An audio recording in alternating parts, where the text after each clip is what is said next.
Welcome back. In our past videos, you have learned the art of editing your video visually and with audio. Now, I will show you keyframes in order to add a bit more sparkle into your video. Let's go. What is a keyframe? Keyframe is essentially a point that defines the start and end of a transition or effect.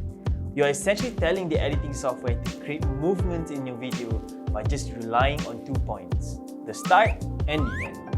Let's dive into a few keyframes you could use in your video. Zoom in. One common technique to use keyframes is for zoom-ins. Most of the time, we either do not have lenses that allow zooming in during shooting or the capability to zoom in without affecting our composition. So we use keyframes for that in post-production. To do this, simply create a starting point on the scale, say at 100, then move your playhead to say 12 frames forward and create another keyframe with a value at say 110. Here you can see that the video has added zoom in. Congratulations! You can quicken the zoom in if you want the video to feel fun and quick. Just drag the second point closer to the starting point. Number 2, position.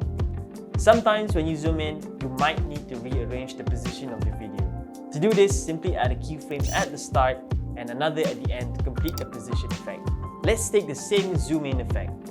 At the beginning, we'll set the position at 960 and at the end, we'll put it at 950. There you go. It might look weird, but you get the point. Remember, you can have as many keyframes with different effects playing at the same time as much as possible. Number 3, opacity. Another cool effect to play around with keyframes is opacity. With opacity, you can make your video fade in or fade out. Let's fade in this logo with opacity. Insert the logo in your timeline. Then at the starting point, set the opacity value at 0. Then move forward, say 12 frames and set opacity at 100. This is fading in. Doing the same technique backwards is called fading out.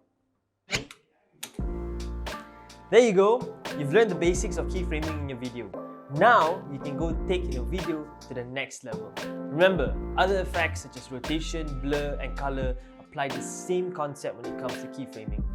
We have come to the end of this series. Hope you enjoyed and learned a lot from these video making tutorials. We hope that our lessons will make you the greatest filmmaker the world has ever seen. We wish you the best. Bye-bye.